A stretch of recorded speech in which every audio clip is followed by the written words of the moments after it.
Não te iludas, amigo, por mais se expandam lágrimas contigo, todo lamento é vão. Tudo que tende para a perfeição, todo bem que aparece e persiste no mundo, vive do entendimento harmônico e profundo através do perdão. Perdão que lembre o sol no firmamento, sem se fazer pagar pelo foco opulento, a vencer dia a dia a escuridão da noite insondável e fria, e a nutrir no seu longo itinerário o verme e a flor, o charco e o pó, o ninho e a fonte, de horizonte a horizonte, quanto for necessário. Perdão que nos destaque a lição recebida na humildade da rosa, bênção do céu, estrela cetinosa, que ao invés de pousar sobre o diamante, desabrocha no espinho, como a dizer que a vida de caminho a caminho não despreza ninguém, e bela, generosa, alta e fecunda, quer que toda maldade se transfunda na grandeza do bem. Perdão que se reporte à brandura da terra pisoteada, esquecida heroína de paciência, que acolhe em toda parte os detritos da morte e sustenta os recursos da existência, mãe e escrava sublime de amor mudo, que preside em silêncio ao progresso de tudo. Amigo, onde estiveres, assegura a certeza de que o perdão é a lei da natureza, segurança de todos os mistérios. Perdoa e seguirás em liberdade, no rumo certo da felicidade. Nas menores tarefas que realizes, para lembrar sem sombra os instantes felizes na seara da luz, na qual a luz de Deus se insinua e reflete. É forçoso exercer o ensino de Jesus, que nos manda perdoar 70 vezes 7 cada ofensa que venha perturbar o nosso coração.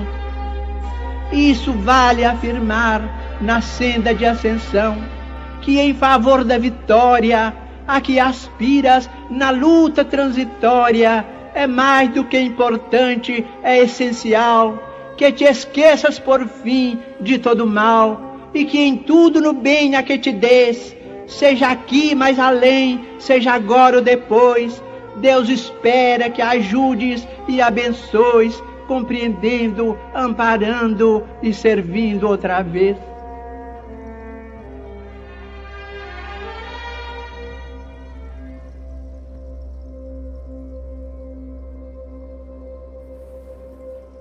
Olá, amigos.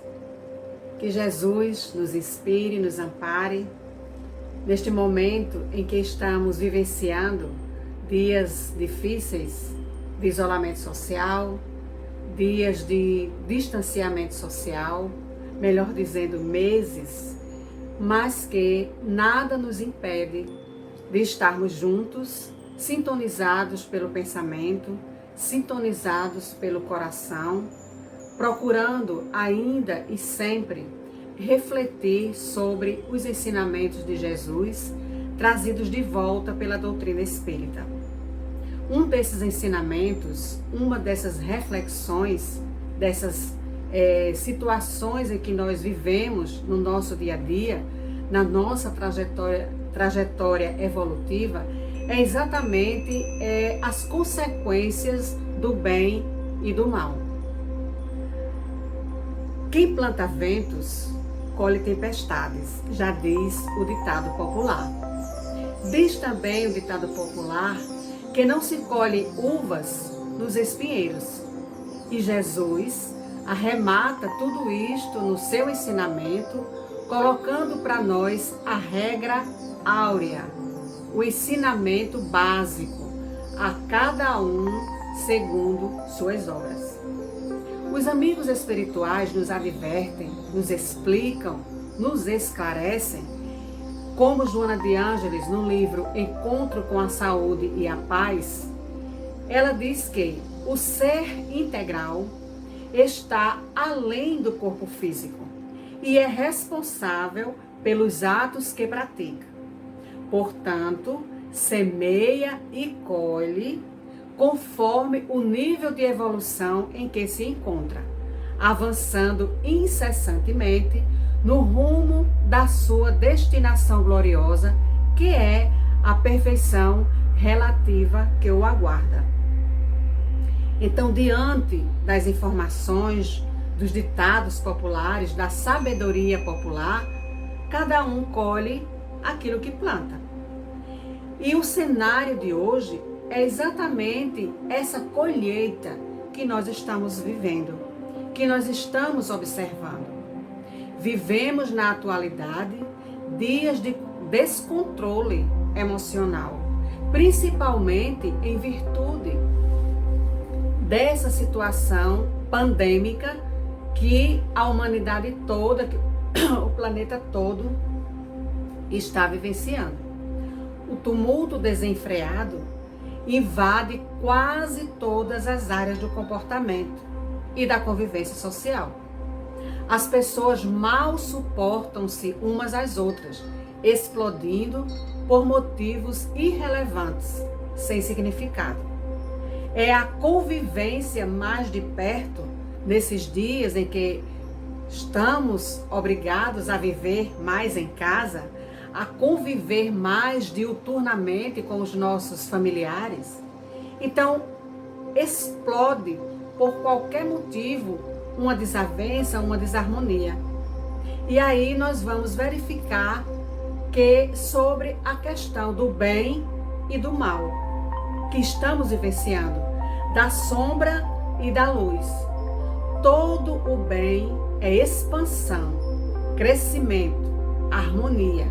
E todo o mal é condensação, atraso e desequilíbrio, como nos informa Chico Xavier no livro Instruções Psicofônicas, capítulo 20. Então, essas crises do momento que nós estamos vivenciando, elas fazem parte do nosso pensar, do nosso modo de agir, do nosso modo de falar. A mente, a nossa mente, diz Joana de Ângeles no livro O Amor como Solução. A mente, geradora de pensamentos mórbidos, doentios e de atos perturbadores, cujo teor vibratório alcança-nos, desconectando-nos e abrindo, segundo Joana, campo vibratório para que se instalem as infecções degenerativas, as distonias emocionais e psíquicas. Então, quanto mais os nossos pensamentos são de desarmonia, de desconforto, de negativismo, de queixas, de reclamações, mais a gente prepara para nós mesmos um campo energético, vibratório, negativo e desfavorável a nós mesmos. Então aí está muitas vezes a origem do nosso desconforto, a origem do mal em nós. Porque não podemos dizer que a origem do mal está em Deus. O Leon Denis, ou melhor dizendo, no Livro dos Espíritos, na questão 630, fala o seguinte: Deus é o princípio de todas as coisas, e tudo o que dele procede, de Deus, é infinitamente sábio, justo e bom. O bem é tudo aquilo que é conforme a lei de Deus. Assim, fazer o bem é proceder de acordo com a lei de Deus, diz os amigos superiores na questão 630 do Livro dos Espíritos. Logo, o mal que observamos não pode ser obra de Deus, não pode ter origem em Deus, porque Deus é infinitamente justo e bom, infinitamente sábio, e Deus quer sempre o nosso melhor, a nossa melhoria, a nossa felicidade. Mas, convenhamos, o mal existe. Nós estamos vivenciando, nós estamos observando, convivendo com o mal. Então ele existe, mas tem uma causa. E se a causa não está em Deus, naturalmente, há de estar em nós. Então, os males, há males que nós podemos evitar. Há males que o homem pode evitar. Há males, há situações, há dificuldades que independem da nossa vontade, que são os flagelos naturais, conforme está descrito, explicado na Gênesis capítulo 3, o bem e o mal, nos itens 1 e 2. Então, há muitos males que nós podemos evitar, mas há outros que não, que são os flagelos naturais, conforme está no Livro dos Espíritos, nas questões 737 em diante. E fala assim: com que fim, com que finalidade Deus castiga, no sentido de Deus permite, que a humanidade seja fustigada por meio dos flagelos destruidores. Maremotos, terremotos, tsunamis, erupções vulcânicas, são flagelos destruidores. Tempestades, raios, trovões. Por que isso? Então, é porque Deus quer nos castigar porque somos maus? Não. Deus permite para fazer a humanidade progredir mais depressa. É a resposta que está no Livro dos Espíritos, nessa questão 737. Muitas vezes, esses transtornos são necessários para que mais depressa se chegue a uma ordem melhor de coisas e para que se realize, em alguns anos, o que teria exigido muitos séculos. Então, quantas coisas boas que o homem coloca a sua inteligência para resolver aquelas dificuldades e que redundam em benefícios para a humanidade. Agora mesmo, o coronavírus, situação difícil para a humanidade inteira, para o planeta inteiro. Mas quantos benefícios não estão advindo dessa situação? Mais pessoas orando por nós, pelos outros, pelo planeta. Alguns milionários colocando a sua fortuna para beneficiar a humanidade na elaboração de vacinas. Quantas coisas boas não estão acontecendo? E essa vacina, que em outras pandemias de outros tempos levou muito mais anos para ser produzida, hoje já está na iminência de uma nova vacina para o Covid-19. Então, esses males que o homem não pode evitar, Deus, ao lado do mal, como está no Evangelho segundo o Espiritismo, coloca o remédio. E o remédio é o homem, a humanidade, usar a inteligência para o benefício coletivo. Na Gênesis, no capítulo 3, item 4, diz também: tem certa utilidade esses flagelos naturais para a ordem geral da natureza e para o futuro. Deus facultou, possibilitou ao homem os meios de lhes paralisar esses efeitos. A fome é um flagelo, as inundações, as grandes calamidades de ordem geral. Observemos que após a tempestade, como fala o ditado popular também, após a tempestade vem a bonança, a calmaria. E após a tempestade, o ar está mais rarefeito, saneado com as descargas elétricas dos raios e trovões. Então, uma coisa melhora a outra. Não é que Deus nos castigue.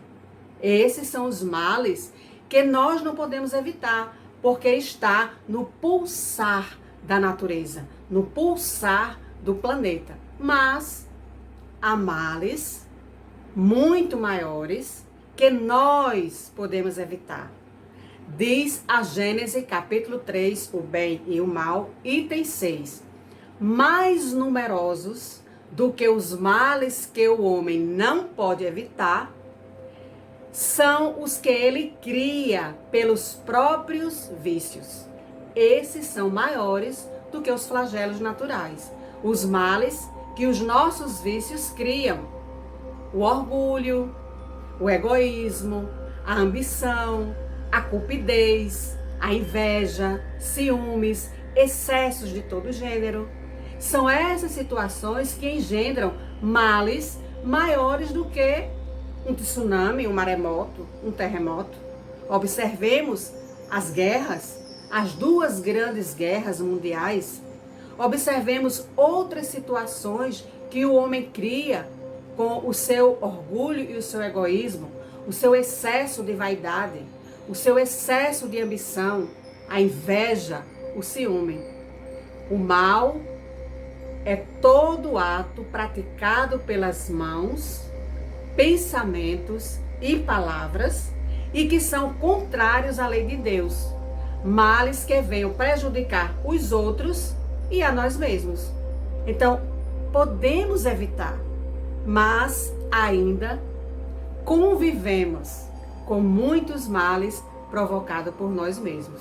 E isto está descrito, esclarecido, no Evangelho segundo o Espiritismo, no capítulo 5, Bem-aventurados os aflitos, item 4, quando fala: a quem, portanto, deve o homem responsabilizar por todas essas aflições, senão a si mesmo? Então, somos nós os responsáveis pelas nossas dores. Deus não coloca fardos pesados em ombros leves. Se nós estamos vivenciando, convivendo com determinados males, não é por inclemência de Deus que nos ama, é por nossa própria conta.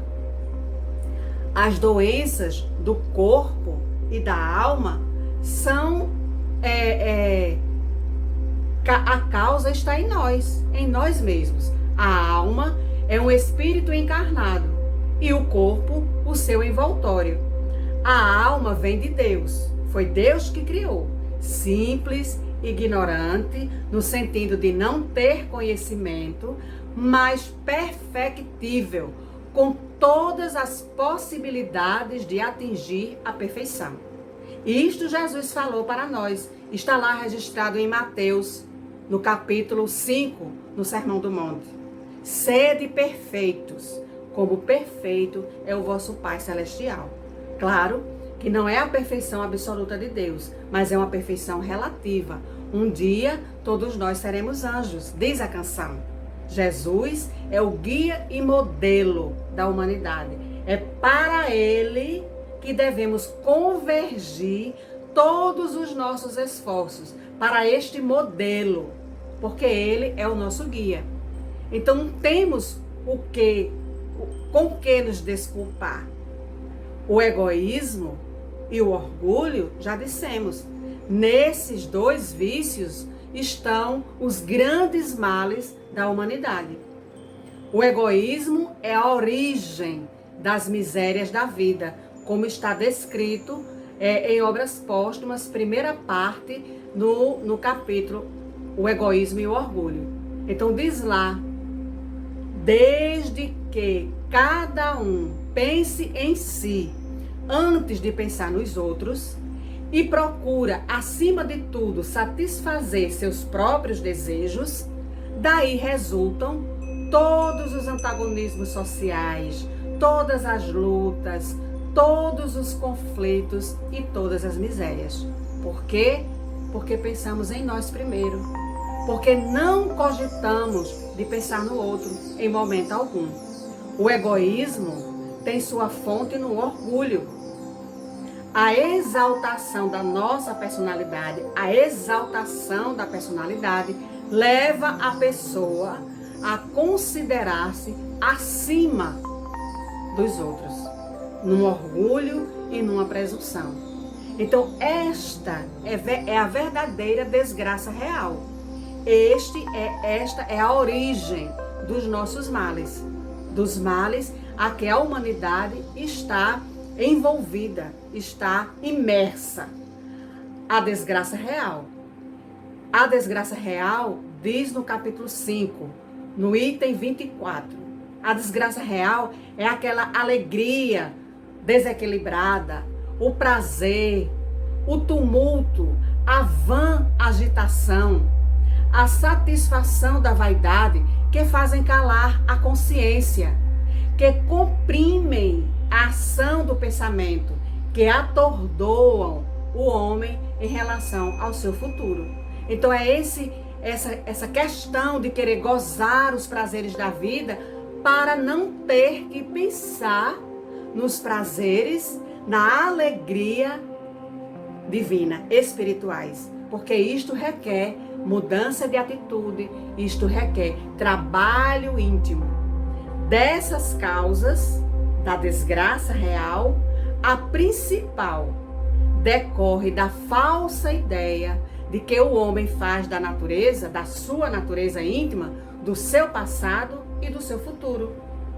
Porque não cogitando da vida espiritual, não cogitando do futuro espiritual, por não saber de onde vem, nem para onde vai, concentra todo o seu pensamento aqui e agora, na vida terrestre. Então, gozar todos os prazeres, tudo que é questões materiais, e aí esquecemos de que somos seres imortais, de que material é o nosso corpo, que vai ficar por aqui, como todas as coisas materiais.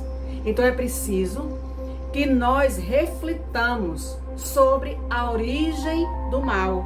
A origem do bem, a gente já sabe. A origem do bem está em Deus. Deus é amor. A origem do bem é o amor. Mas é preciso refletir, meditar sobre as nossas emoções e os nossos sentimentos. Como eles estão se apresentando em nossa vida? São sentimentos e emoções agradáveis? Se são, direciona para o bem-estar, para a paz, para a alegria de viver, de construir, contribuindo em favor do próximo, em nosso favor também. São emoções positivas, nobres. E essas emoções boas, positivas, tranquilas, trazem saúde, proporcionam a nossa saúde emocional, espiritual e, consequentemente, emoções, saúde para o nosso corpo físico. Examinemos as nossas emoções, examinemos os nossos sentimentos, se são agradáveis ou desagradáveis. Quando são desagradáveis, levam à inquietação, transtornos, ansiedade, conduzindo a nossa mente a distúrbios. São sentimentos e emoções negativas e perturbadoras. Naturalmente, trazem doenças, desconforto, desequilíbrio. E as consequências das doenças são muitas para a nossa vida, para aqueles que convivem conosco, seja no lar, no trabalho profissional, na casa espírita, onde quer que estejamos nos relacionando com as pessoas. Então, as consequências das emoções, quando predominam em nós as emoções e os sentimentos negativos, são muitas. Prevalência desses impulsos negativos, elas geram em nós a violência no falar, a violência no pensar, a violência no agir. Mas não é só a violência física, é a violência do sentimento, é a violência da palavra, é a violência da negligência daqueles, dos nossos entes queridos, dos nossos amigos. A prevalência, a predominância dos impulsos negativos traz para nós, ou demonstram em nós, ressentimento, ciúme, ódio, amargura, mentiras, maledicências, calúnias, Isso oferece para nós consequências negativas, doenças. Os resultados, podemos analisá-los conforme os efeitos que eles produzem. Quando o nosso ego é atingido e nós reagimos na autodefesa, na acusação defensiva ou no revide, nós estamos demonstrando a nossa doença íntima, o nosso adoecer interior. Como equilibrar emoções e sentimentos? Porque somos seres multimilenares. Carregamos conosco experiências e vivências multimilenares. Positivas umas, negativas muitas. Mas também somos seres, espíritos, com possibilidades multimilenares. Como equilibrar emoções e sentimentos? Aí está o nosso papel na luta do bem e do mal, nas consequências do bem e do mal. Como equilibrar? Criando uma aura de harmonia, criando um anteparo em nós de harmonia, para desviar as ocorrências desagradáveis, para equilibrar o curso da explosão, para acostumar-se pouco a pouco com os pensamentos de paz, de solidariedade, ter comportamento pacífico, ser adepto da não violência física, da não violência verbal, da não violência emocional, da não violência dos nossos pensamentos. Então é preciso criar esta aura, exercitar a mudança, a troca dos pensamentos e sentimentos negativos por sentimentos melhores. Este é o nosso papel aqui na Terra. Foi para isso que nós reencarnamos, para sermos melhores pessoas. E isto é possível, sim. Se não fosse possível, Jesus não teria dito para nós: vós sois deuses, podeis fazer o que eu faço e muito mais. Vós sois deuses, brilhe a vossa luz. Então Jesus confia, acredita que nós vamos vencer. E vamos vencer. É preciso, portanto, eliminar pouco a pouco, sem violentar a nossa consciência mesmo, mas eliminar pouco a pouco as emoções negativas, cultivando e desenvolvendo emoções mais saudáveis. Muitos já fizeram isso. A história está cheia de exemplos de pessoas que venceram, que superaram as suas próprias dificuldades e limitações. Não só aquelas pessoas mais conhecidas na história da humanidade, mas muitos anônimos, nós mesmos. Quantas dificuldades nós já não superamos? E às vezes ficamos a pensar: nem sei como superei aquele problema, nem sei como sobrevivi àquela situação, àquela dificuldade. É um indicativo de que nós podemos sim. Repetimos, Deus não coloca fardos pesados em ombros leves. E quando a situação difícil, a adversidade bate à nossa porta, é porque estamos prontos para superação. Estamos prontos para superá-la. Então, muitos conseguiram trocar os problemas, as dificuldades de sua vida em situações positivas, em situações de benefício para a pessoa mesma. Alguns que a gente conhece mudaram o foco da dor, do sofrimento, da adversidade para outra situação, para a alegria, para a superação dos medos e das limitações. Basta citar alguns mais conhecidos na história, na nossa história. Helen Keller. Helen Keller, desde pequena, ela era surda, cega e muda.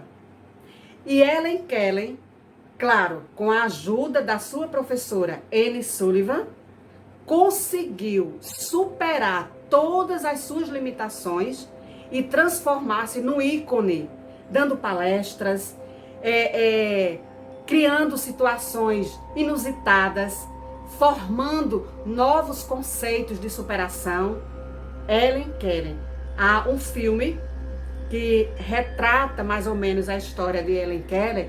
O filme O Milagre de Anne Sullivan.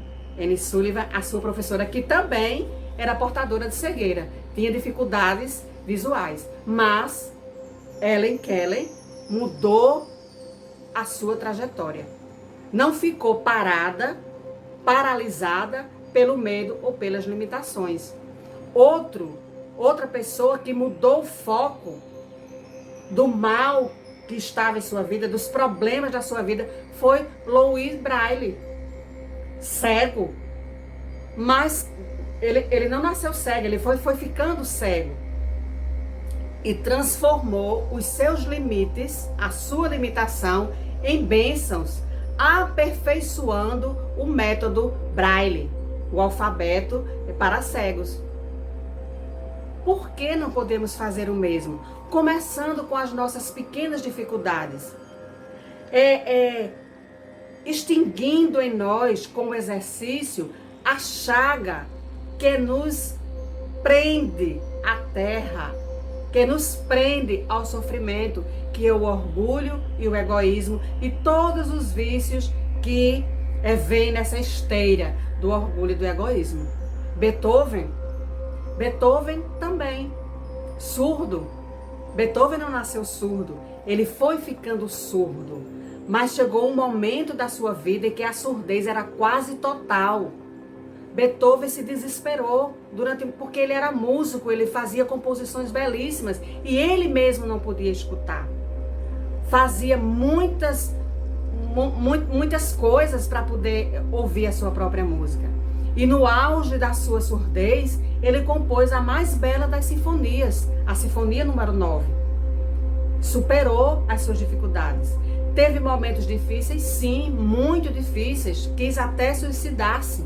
Mas a música, ele focalizou naquela questão e conseguiu mudar o rumo da sua vida. E tantos outros, Vincent van Gogh, perturbado com a sua esquizofrenia, também tentou o suicídio, inclusive foi morto, né? Quer dizer, ele desencarnou pelo suicídio, inclusive.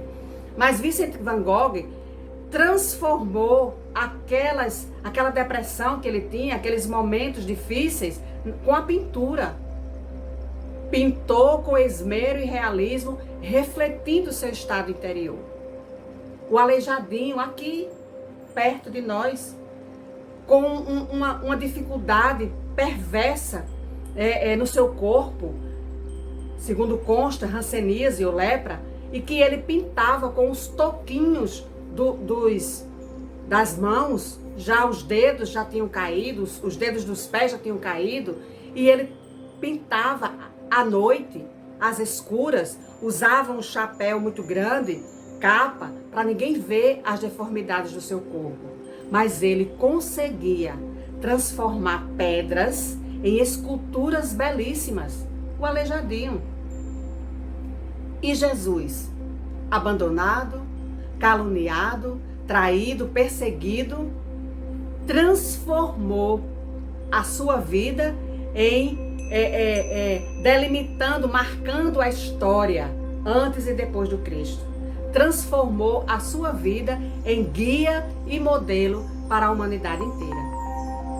Portanto, homens e mulheres valorosos, com limitações e impedimentos, transformaram a sua existência em um hino de alegria, tornando-se missionários do amor e da ciência, da tecnologia, da arte, da fé religiosa. Então nós podemos fazer o mesmo com a nossa intimidade, com as nossas dificuldades, com os nossos sofrimentos, com as nossas dores, com o mal que ainda habita em nós por conta da nossa ignorância ou por conta do nosso exacerbado orgulho e egoísmo. É preciso meditar sobre a vida futura que Jesus veio mostrar para nós. O reino dos céus que está ao nosso alcance, porque está dentro de nós. E cabe a nós este mergulho interior para redescobrir o reino dos céus. E Jesus mostrou para nós a vida futura. Mas a vida futura, ele explicou, não é a vida material aqui na Terra. Não é o futuro daqui a 10, 20, 30 anos. A vida futura é a vida espiritual. Conforme ele respondeu a Pilatos, quando Pilatos perguntou, foi levado à presença de Pilatos, e Pilatos disse, então és rei? E Jesus disse, tu o dizes, meu reino não é deste mundo de dificuldades, de problemas, de mais materialidade, né? Deste mundo de agressividade, de violência, de orgulho, de egoísmo. Jesus se referia ao reino espiritual, ao reino muito além dos interesses e das contingências do mundo material. Meu reino ainda não é daqui, mas chegará o dia em que na terra reinará a paz e a fraternidade entre todas as pessoas. Estamos no limiar dessa paz. Estamos no alvorecer deste reino de Deus aqui na terra. Estamos nessa transformação, nessa transição para um mundo melhor. Ainda não será um mundo feliz, mas é a transição para um mundo feliz, a regeneração. Então precisamos nós fazer a nossa regeneração, fazer a nossa reforma. Claro que uma reforma é ruim, incomoda, mas quando termina a reforma, fica tudo mais bonito, mais harmonioso. Uma simples reforma num cômodo de nossa casa traz muito transtorno, muitos transtornos. Mas assim também é na nossa casa íntima, na nossa casa mental. Traz transtornos, traz desconforto, mas traz alegria quando a gente consegue vencer. A vida futura é a nossa meta, é a meta da humanidade. É para a vida futura, a vida espiritual, que nós devemos caminhar. Porque a morte vai chegar para todos nós, a morte física. Então haveremos de passar para o mundo espiritual. Cuidemos, portanto, dos primeiros passos. O presente e o passado refletirão em nosso futuro. Cabe a nós. Então diz os amigos espirituais no Evangelho segundo o Espiritismo, no capítulo 2, item 5. A vida futura reinicia na Terra, preparando o nosso amanhã, pela prática constante do bem e continua por toda a eternidade. Então a vida espiritual, a paz na Terra, começa aqui mesmo. Começa conosco, preparando o nosso retorno ao plano espiritual, onde haveremos de prestar contas das nossas atitudes, dos nossos pensamentos. O homem, a humanidade, ao duvidar dessa vida futura, dirige todos os pensamentos para a vida terrestre. E sem nenhuma certeza quanto a esse futuro espiritual, tudo investe no presente. Tudo investe nas questões materiais, no gozo das coisas materiais. A doutrina espírita, trazendo para nós a explicação clara, trazendo de volta as informações, os ensinamentos de Jesus, trazendo essa ideia clara e precisa da vida futura, proporciona em nosso coração uma fé inabalável, que acarreta uma grande consequência sobre a moralização das pessoas. Viver o presente é programar o futuro. Joana de Ângeles, no livro Encontro com a Saúde e a Paz, ela esclarece: o nosso futuro espiritual começa a cada dia, todo dia, pelas práticas das boas obras, do estudo e da prece, orientados pelo Evangelho de Jesus. Todos podemos ter fé no futuro melhor, mas alcançará essa felicidade mais depressa e com menor sofrimento aquele que se esforça para dominar suas más tendências. Este é o nosso papel. Então, as consequências do bem e do mal estão em nós, nas nossas atitudes, no nosso comportamento, na nossa forma, na nossa maneira de encarar a vida. O futuro de Joana não é surpresa atordoante. É consequência dos atos presentes. Antes de bons ou maus, de sermos bons ou maus para os outros, sejamos bons ou maus para nós mesmos. E como somos inteligentes e como sabemos para que retornamos, para que reencarnamos, para sermos melhores pessoas, tenhamos bons hábitos. Sejamos bons para nós e para os outros. De Joana, passo a passo, sem angústia pelo que foi feito, nem ansiedade pelo que se poderá fazer, há o ensejo, a oportunidade de renovação de propósitos e de afirmações de ideais. Viver o presente, repetimos, é programar o futuro. Hoje, a psicoterapia da atualidade não descarta o sofrimento como recurso. Sofrer faz parte do nosso mundo de expiação e de provas. Já num passo para a regeneração, mas apresenta o amor como solução. O amor em todos os matizes que ele se expressa.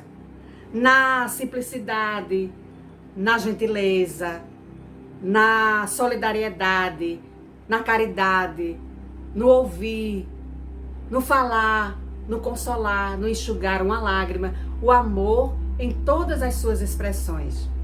E as psicoterapias espíritas estão ao nosso alcance.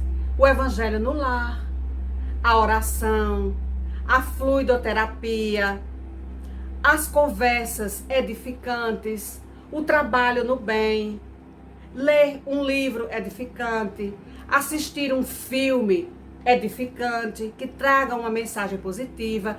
Nós temos todos os recursos, muitos recursos a nosso favor. Passo a passo, repete Joana, sem ansiedade, haveremos de encontrar o caminho para a nossa felicidade, porque este caminho está dentro de nós. Esta informação já está conosco há mais de 2000 anos. Jesus veio trazer. E como se não bastasse, ele disse: eu me vou, mas não vos deixarei órfãos. Rogarei ao Pai e ele vos enviará um outro Consolador, que dirá tudo o que eu disse e muito mais. E de fato, este outro Consolador está conosco desde 1857, 18 de abril, quando veio a público o Livro dos Espíritos. Portanto, meus amigos, o futuro é hoje, é agora. Agora é o nosso futuro, porque agora nós vamos plantar, semear para colher mais tarde, a cada um segundo suas obras. Ninguém vai receber mais nem menos. Vamos receber exatamente conforme o que houvermos plantado. diz Joana de Ângeles no livro Desperte e Seja Feliz. E também no livro Mecanismos da Evolução. Diz assim: a ti cabe a honrosa tarefa de enfrentar os problemas e solucioná-los, de trabalhar a enfermidade e recuperar a saúde, de lutar e adquirir paz íntima em qualquer situação a que te vejas conduzido. Deus é amor e Deus está em nós. É preciso entusiasmo para seguir a nossa trajetória evolutiva. Entusiasmo quer dizer Deus em nós. E Deus está em nós. Não foi isso que os espíritos responderam a Kardec quando ele perguntou onde está escrita a lei de Deus? E eles disseram, na consciência está em nós. É preciso reconhecer que o esforço, a luta é nossa. É luta íntima. Felicidade, facilidade, melhor dizendo, facilidade, improvisação, sorte, são expressões que não existem no dicionário dos códigos divinos. Tudo são conquistas arduamente conseguidas. Vamos repetir. Facilidade, improvisação, sorte, são expressões que não existem no dicionário dos códigos divinos. Tudo são conquistas arduamente conseguidas. Ser fiel ao ideal que abraças. Não temas, não recues e não te desesperes nunca. Nunca estaremos sozinhos. Jesus, guia e modelo da humanidade, construtor, co-criador do planeta Terra, é nosso guia. É Ele que segura a nossa mão. É Ele que estende a ajuda. É Ele que nos ampara. É Ele que envia todo o socorro que os seus irmãos inferiores necessitam. Então, não te desesperes nunca. A felicidade virá e permanecerá contigo a partir do momento próprio, diz Joana de Ângeles. Então, meus amigos, já concluindo, falam-nos os amigos espirituais, fala o Evangelho segundo o Espiritismo, no capítulo 13, item 12. Sede bons e caridosos. Essa é a chave dos céus, chave que tendes em vossas mãos. Toda a eterna felicidade se contém nesse preceito. Amai-vos uns aos outros. Não pode a alma elevar-se às altas regiões espirituais senão pelo devotamento ao próximo. É o que os amigos disseram, fora da caridade não há salvação. Caridade para consigo, caridade para com o outro. Amar ao próximo e a si mesmo. Esta é a chave dos céus. Nunca tem mais. Todos os recursos para a transformação do mundo inicia-se dentro de nós. A paz do mundo começa em mim. Amai em qualquer circunstância. Esse é o dever. E o amor, repetimos, nos seus diversos matizes, nas suas diversas expressões. Na simpatia, na simplicidade, na solidariedade, na caridade, na fraternidade, na piedade, na compaixão, na docilidade. Todas são expressões de amor. E Jesus é sempre do nosso lado, porque foi Ele mesmo quem falou. E eu seguirei convosco e vos aguardarei por todo o sempre. Ele prometeu isso a Deus, quando Deus designou Jesus para ser o co-criador do planeta Terra há mais de 4 bilhões e 700 milhões de anos. E Jesus prometeu isso a Deus, a nosso Pai, seu Pai.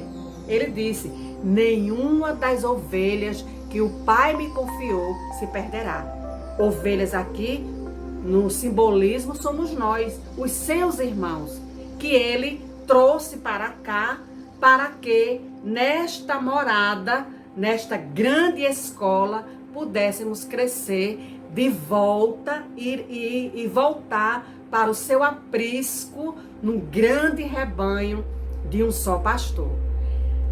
Diz aqui Bezerra de Menezes: não se podendo viver sem emoções e sem sentimentos, devemos cuidar daquelas emoções, daqueles sentimentos que edificam, que harmonizam, que tranquilizam. Tal é a missão do homem e da mulher inteligente na terra. Não desanimeis nunca. O instante mais perturbador da noite é também o instante em que se abre o leque da luz na direção da alvorada, de um dia novo que começa. Nunca te detenhas no exame do mal, de qualquer procedência que gera sombras perturbando-te. Estamos vivendo a pandemia. Estamos melhorando. Estamos no final, talvez, próximo do final dessa situação. Então evitemos comentar o mal, observar o mal, espalhar o mal. Quantas mortes, quantos leitos. Esqueçamos, vamos fazer a nossa parte, que é o isolamento social, que é o distanciamento social, que é o uso da máscara, lavar as mãos. Vamos fazer a nossa parte. Não vamos ficar focalizados em quantos já morreram no Brasil, no mundo, em quantos leitos estão ocupados, qual é a cidade que tem mais, qual é o bairro que tem menos contaminação. Os maus, todos aqueles que aos outros crucificam, caluniam e perseguem, estão enfermos e necessitam do remédio e da compaixão. Evitar estar envolvido nessas notícias, porque tem tantas notícias falsas, tanta fake news. E essas pessoas más que levam ao desequilíbrio as outras pessoas também estão doentes, necessitando de remédio. Falam-nos os espíritos amigos: preserva a tua paz no vasilhame da consciência honrada, mesmo quando erres. Quem é que não erra? Não estamos no mundo perfeito, mas mesmo assim, reconheça o seu erro, perdoe-se e siga, para evitar transtornos maiores. Diz ainda os amigos: nunca revides mal por mal, confiando em nosso Pai e entregando-te a Ele, porque Ele, Deus, cuidará de ti. Então, perdoa sempre e sempre, a tudo e a todos, até mesmo aquilo e aquele que aparentemente não merecem perdão. Consequências do mal são as nossas atitudes. Consequências do bem também são as nossas atitudes. Escolhamos as melhores atitudes e teremos as melhores recompensas, os melhores resultados, as melhores consequências. Quanto a ti, diz Amélia Rodrigues no livro A Mensagem do Amor Imortal: quanto a ti, porém, faze sempre o bem, o melhor que estiver ao teu alcance, não esperando aplauso, nem temendo críticas, reproche, e já estarás amando. Então, o mais importante para todos nós é nos conscientizarmos de que estamos aqui para amar e para ser feliz. Cabe a cada um fazer a sua parte. E aí, como a cada um será dado segundo as suas obras, haveremos de colher as boas sementes que houvermos semeados. Que Jesus nos ampare, nos abençoe e que possamos refletir sobre as consequências do bem e do mal em nossa vida e escolher sempre os melhores pensamentos, as melhores palavras e as melhores ações. Muita paz para todos.